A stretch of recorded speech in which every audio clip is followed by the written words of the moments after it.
2024 లేదా 25లో డిగ్రీ లేదా బీటెక్ చదివారా? సాఫ్ట్‌వేర్ జాబ్ కోసం ఎదురు చూస్తున్నారా? అయితే కోడ్ జ్ఞాన్ 100 డేస్ కోర్సులో చేరండి, జాబ్ సాధించండి. నమస్కారం మేడం. నమస్తే అండి. మేడం, భగవద్గీత చాలా మంది చదువుతారు, నేర్చుకుంటారు.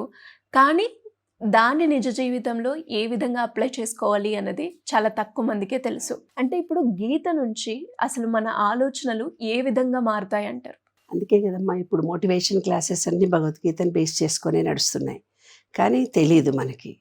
ఎందుకు అంటే రాను రాను ఆ పూర్వకాలం సంస్కృతమే ఉంది. అది సంస్కృత భాష. ఆ సంస్కృత భాషలో మనకు చెప్పడం జరిగింది. ఇప్పుడు మనకు తెలియలేదు. ఇప్పుడు అంత ఇంగ్లీష్లోకి వచ్చిన తర్వాత సంస్కృతం వరకు వస్తుంది కాబట్టి అర్థం కాదు. అర్థం కాకపోయేసరికి చదవం. ఇప్పుడు మాలాంటి వాళ్ళకు తెలుగు మీడియంలో చదువుకున్నాం మేము. మాకు ఇంగ్లీష్ రాదు. ఇంగ్లీష్లో ఏదో పుస్తకం ఇచ్చి పుస్తకం బాగుంది మేడం చదువుకోండి అంటే మేము చదువుతామా? తెలుగులో పుస్తకం అయితేనే మాకు నచ్చుతుంది కదా. అంటే ఆ భావాలను ఎక్స్పీరియన్స్ అవుతూ మంచిగా ఎంజాయ్ చేస్తూ చదువుతాం ఆ భాషలో. కాబట్టి దాన్నే మాతృభాష అని అన్నారు. మరి సంస్కృతం ఒకప్పుడు వచ్చేది కానీ ఇప్పుడు రాదు కదా. అలాంటప్పుడు ఏంటంటే అందుకే భగవద్గీతను చిన్నప్పుడే నేర్పించండి అని.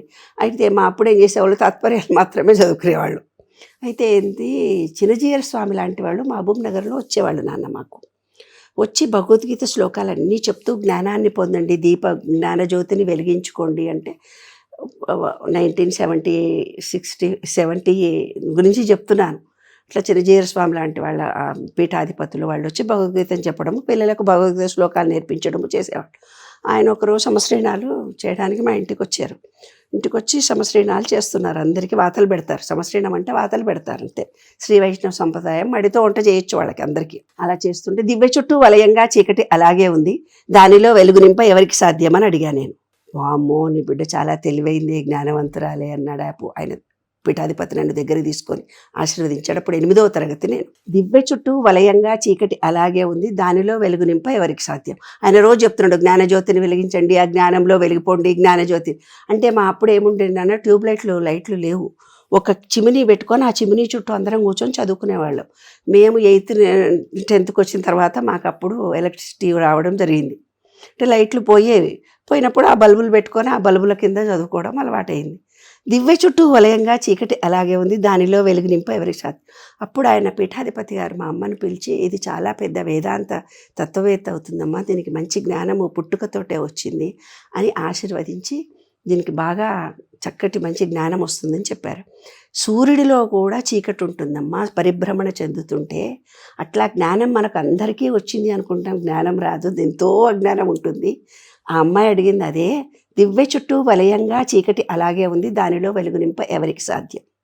ఇప్పుడు నువ్వు భగవద్గీత గురించి అడిగినప్పుడు ఏంటి నాన్న అంటే, భగవద్గీత మనకు అందరికీ నిత్య జీవితంలో ఉపయోగపడదు. భగవద్గీత శ్లోకాలు వల్లిస్తారు చెప్తూనే పోతుంటారు. ప్రతి వాళ్లకు భగవద్గీత అంతా వచ్చు. అందులో ఉన్న అంతరార్థము అవి మనం ఏ టైంలో ఎలా ఉపయోగించుకోవాలో తెలియదు.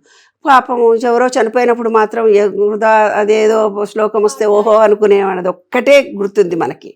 కానీ అలా కాదు. ఏంటంటే మా గురువుగారులు మాకు చెప్పినప్పుడు చెప్పింది నిత్య జీవితంలో మనకి ఎలా ఉపయోగపడుతుంది భగవద్గీత. ఇప్పుడు మోటివేషన్ క్లాసెస్లు ఇప్పుడు ఉన్నటువంటి అట్రాక్షన్స్ ఇవన్నిట్లో కూడా భగవద్గీతను బేస్ చేసుకొని నేను రాసిన విశ్వ నియమాలు విశ్వ రహస్యాలు కూడా భగవద్గీత అంటూ ఉందమ్మా. ఆ భగవద్గీత ఎవరికి చదవటం లేదు. భగవద్గీత గురించి రాస్తే కొంతమంది చదువుతారు, మోటివేషన్ అంటే కొంతమంది చదువుతారు. దానికి దీనికి సంబంధంతో ఒక మంచి పుస్తకం రాయాలని 15 ఏళ్ళు నేను రీసెర్చ్ చేశాను. ఏదో ఒకటి రాయాలి, కొత్తదనంగా ఉండాలి. ఇప్పుడు పడుతున్న మనుషులు ఎవరు కష్టాలను అనుభవించకూడదు, వాళ్ళు హ్యాపీగా ఆనందంగా సంతోషంగా ఉండాలి అన్నది నా మనసులో ఒకటి అనమాట. అలాగే దాంట్లో భగవద్గీతలో ఒక శ్లోకం ఉంది నాన్న, క్రోధాద్భవతి సమ్మోహ స్మృతిభ్రంశాత్ బుద్ధినాశా ప్రణశ్యతే అని ఉంది. అంటే ఎవరికైనా ఒక కోరిక కలుగుతుంది.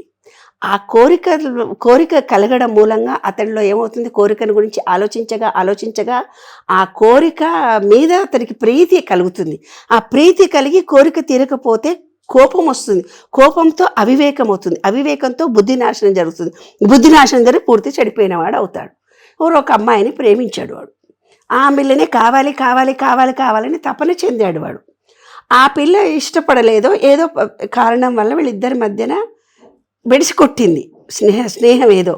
వీడికి కావాలన్న కోరిక బలంగా పెరిగి పెరిగి అది కోపంగా మారింది, కోపంగా మారి కక్షగా మారింది. అప్పుడు బుద్ధి పని చేయక పోయి యాసిడ్ వేయడమో ఆ పిల్లని చంపడమో చేస్తాడు వీడు. ఇది నిత్య జీవితంలో మనకు ఉపయోగపడదు. ఇంకొకటి ఏమిటిది, ఏదైనా విపత్కర పరిస్థితి మనకు వస్తుంది. మన జీవిత కాలంలో కూడా మనకి ఏదో ఒకటి వస్తుంది, ప్రతి మనిషికి వస్తుంది నాన్న. వచ్చినప్పుడు అసలు నా జీవితం అంటే ఏమిటి? భగవద్గీతలో ఏం చెప్పాడు? నువ్వు ధైర్యంతో యుద్ధం నీ ధర్మం నువ్వు చేయన్నాడు.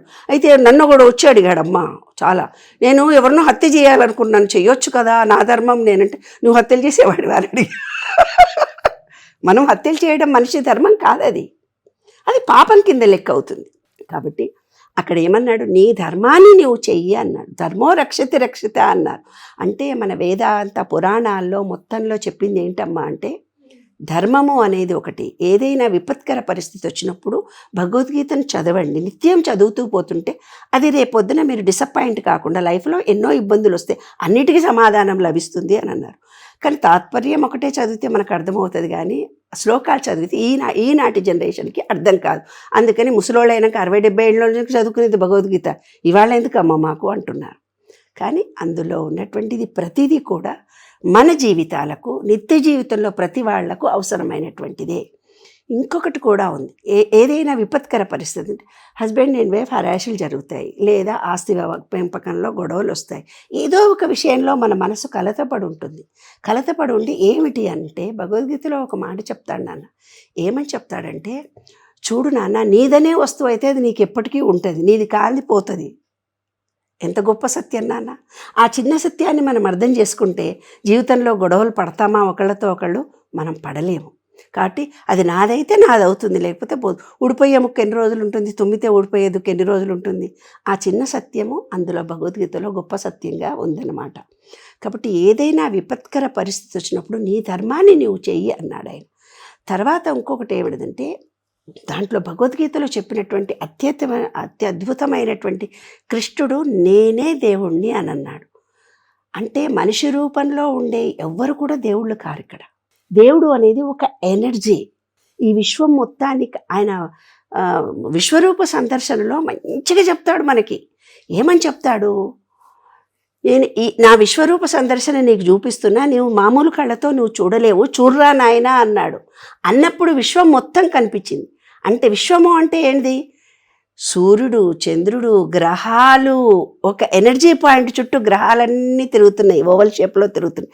అన్నిటినీ రౌండ్గా తిరిగితే తిరగా సైన్స్ స్టూడెంట్స్ అందరికీ తెలుసు, పడిపోయి ఎలక్ట్రాన్స్ ప్రోటాన్స్ చనిపోయే అవకాశం ఉంటుంది.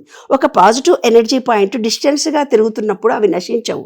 అలాగ ఓవల్ షేప్లో మనకు ఇన్ని గ్రహాలను విశ్వాన్ని నడిపిస్తున్న అద్భుతమైన ఇంతనా అంటే ఎంత అని వర్ణించలేము. భూమి ఒక్కటే గ్రహము, అట్లాంటివి ఎన్ని గ్రహాలు ఉన్నాయి? చంద్రమండలము, సూర్యమండలము, శుక్రుడు, శని, అంగారకుడు, అన్ని గ్రహాలు. అవి కాక మనకు తెలియనివి ఇంకా ఎన్ని లోకాలు ఉన్నాయో. అన్నిటిని కూడా కాపాడుతూ, అన్నిటిలో కూడా ఎనర్జీనిస్తూ, నేను శక్తిని అంటే ఒక ఎనర్జీని నేను అని చెప్పాడు ఆయన. మీలో కూడా ఆ ఎనర్జీని కొంచెం ఉంది, నా దగ్గర మొత్తం ఉంది. సెల్ ఫోన్లో చిప్ ఉంది, సెల్ ఫోన్ ఛార్జింగ్ పెట్టుకుంటుంది, నువ్వేం చేస్తావు? చిన్న చిప్ ఛార్జింగ్ చేసుకుంటావు. ఎలక్ట్రిసిటీ ఒకటే, పిన్నులు మారుతాయి అంతే. నువ్వు ఇంగ్లీష్ హిందీ వాడువో, మరాఠీ వాడువో, ఏదో ఉంటుంది, పిన్ను ఒకటే, పిన్ను మారుతుంది అంతే. కానీ అందరికీ విశ్వం ఒక్కటే, అదే సైన్స్. సో అందరి దగ్గర కూడా ఆ శక్తి ఉంది అంటారు. అందరి దగ్గర కూడా ఆ శక్తి ఉంది. ఆ శక్తిని ఎలా వినియోగించుకోవాలో చెప్పడం జరిగింది భగవద్గీతలో. అంటే మనం ధర్మాన్ని పాటించాలి. ధర్మో రక్షతి రక్షిత. నీ ధర్మాన్ని నువ్వు పాటిస్తే నీకు జీవితం బాగుంటుందని చెప్పాడు ఆయన. అత్యాశకు పోకూడదు. ధర్మము అంటే ఏంది? నువ్వు భార్యాభర్తలు ఇద్దరు ఉన్నాడు, పక్కింటి ఆయన బాగున్నాడు, అమ్మాయి ఇలా పోకూడదు. అది ధర్మం. భార్యతోటే కాపురం చేయాలి, అతను కూడా ఇంకో అమ్మాయి ఏదో ఉంటుంది, కానీ వెళ్ళకూడదు. ఇది ధర్మము. అంటే కుటుంబ వ్యవస్థ, సంప్రదాయాల గురించి చక్కగా చెప్పి వాటిని పాటించమన్నారు. ప్రతి ఒక్కళ్ళు భగవద్గీతలో ఉన్నటువంటిది తాత్పర్యాన్ని మాత్రమే చదువుకున్నట్టయితే కనుక తప్పనిసరిగా అది మనకెప్పుడో ఒకప్పుడు మన జీవితానికి ఉపయోగపడే మంచి మాటలు ఇంగ్లీష్లో కూడా ఉన్నాయి, తెలుగులో కూడా ఉత్పత్తి తాత్పర్యాలు. దాన్ని చదువుకొని జీవితాలు హ్యాపీగా, ఆనందంగా, సంతోషంగా గడపండి. Thank you madam, thank you so much.